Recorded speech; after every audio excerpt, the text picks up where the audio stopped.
গ্রামের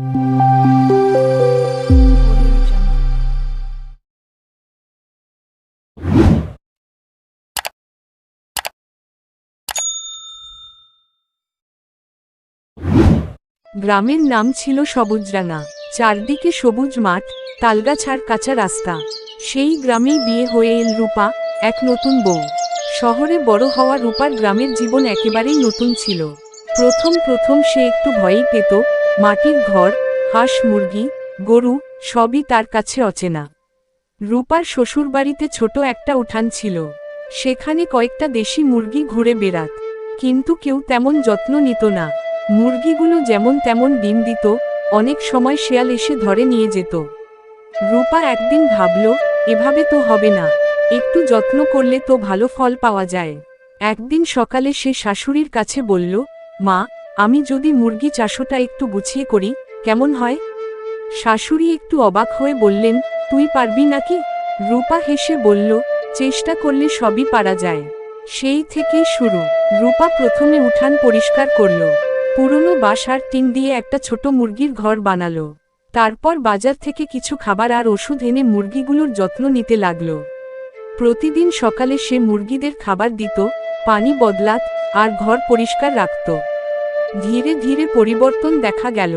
মুরগিগুলো সুস্থ হয়ে উঠল, আর ডিমও বেশি দিতে শুরু করল।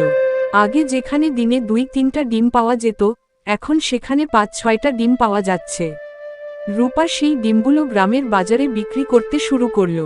গ্রামের লোকেরা অবাক হয়ে গেল। তারা বলতো, নতুন বউটা তো দেখি বেশ বুদ্ধিমতী। রূপার স্বামী, রাজু, আগে এসব বিষয়ে তেমন আগ্রহী ছিল না, কিন্তু এখন সেও সাহায্য করতে শুরু করল। দুজনে মিলে আরও কিছু বাচ্চা মুরগি কিনল। রূপা এবার পরিকল্পনা করল বড় করে মুরগি চাষ করবে। একদিন রাতে একটা মজার ঘটনা ঘটল।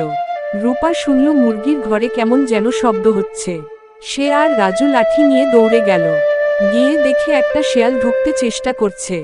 রাজু তাড়াতাড়ি চিৎকার করে উঠল, এই, পালা! শেয়ালটা ভয়ে দৌড়ে পালালো। রূপা হাসতে হাসতে বলল, দেখছো, আমার মুরগিগুলো এখন অনেক দামি। এই ঘটনার পর তারা মুরগির ঘরটা আরও মজবুত করে বানালো। কয়েক মাসের মধ্যেই রূপার মুরগি চাষ গ্রামে উদাহরণ হয়ে গেল। অনেকেই তার কাছে এসে পরামর্শ নিতে লাগল। রূপা সবাইকে শিখিয়ে দিত, কিভাবে যত্ন নিতে হয়, কি খাওয়াতে হয়, কিভাবে রোগ থেকে বাঁচাতে হয়। একদিন গ্রামের মেলা বসেছিল। সেখানে রূপা তার মুরগি আর ডিম নিয়ে গেল। সবাই তার জিনিস কিনতে ভিড় করল।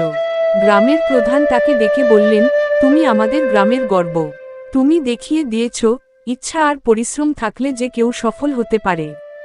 রূপার চোখে আনন্দের জল এসে গেল। সে ভাবল, আমি তো শুধু চেষ্টা করেছি,